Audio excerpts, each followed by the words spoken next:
Super 8-এর প্রথম match Pakistan বনাম New Zealand. তবে এখানে দেখা গেল যে পাকিস্তান হারের মুখ থেকে কিন্তু বেঁচে গেল। বন্ধুরা, আজ যে ম্যাচটি ছিল পাকিস্তান বনাম নিউজিল্যান্ডের, সেখানে কিন্তু প্রত্যেকটা দর্শক কিন্তু ম্যাচটি দেখার জন্য অপেক্ষা করতেছিল স্টেডিয়ামে। তবে এমনটাই বৃষ্টি শুরু হয়ে গেল, টসও হয়েছিল।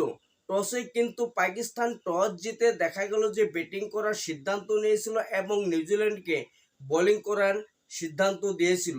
তবে নিউজিল্যান্ড কিন্তু বোলিং করার জন্য রেডি ছিল। তবে বন্ধুরা, এমনটাই বৃষ্টি শুরু হয়ে গেল, যার জন্য বৃষ্টির জন্য খেলাটাই বন্ধ হয়ে গেল, পুরো খেলাটাই বন্ধ হয়ে গেল বন্ধুরা। তবে এখানে দেখা গেল যে হারের মুখ থেকে কিন্তু আজ পাকিস্তান দল অবশ্যই বেঁচে গেল। যেখানে 2 পয়েন্ট হারাতো, সেখানে কিন্তু 1 পয়েন্ট হলেও পাকিস্তান দলেরা পেয়ে গেল। তবে বন্ধুরা, পাকিস্তানের জন্য কিন্তু এটাই সুখবর, কেননা পাকিস্তান এখানে অবশ্যই কিন্তু নিউজিল্যান্ড দলের সাথে আজকে ম্যাচটা অবশ্যই হেরে যেত।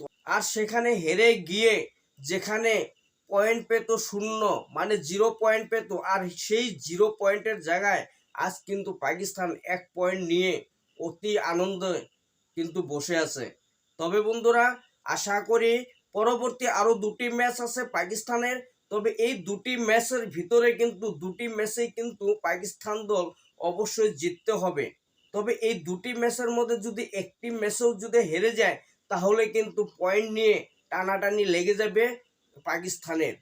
তবে আশা করি পরবর্তী যে ম্যাচগুলো হবে পাকিস্তানের, সেই ম্যাচগুলোতেও যদি বৃষ্টি হয়, তাহলে কিন্তু পাকিস্তানের দুর্দশা চলে আসবে। তবে বন্ধুরা, আশা করি পরবর্তী ম্যাচগুলো অবশ্যই হবে।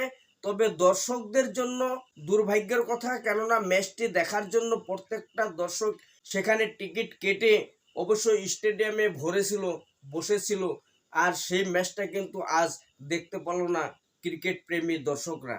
তবে বন্ধুরা, নিউজিল্যান্ডের জন্য কিন্তু অবশ্যই খারাপ খবর, কেননা নিউজিল্যান্ড যেখানে 2 পয়েন্ট পেত, সেখানে কিন্তু নিউজিল্যান্ডে 1 পয়েন্ট কম পেয়ে গেল বৃষ্টির জন্য। অবশ্যই বন্ধুরা, পরবর্তী ম্যাচগুলো আমরা দেখতে পাবো এবং পরবর্তী ম্যাচগুলো দেখার জন্য অপেক্ষায় থাকবো।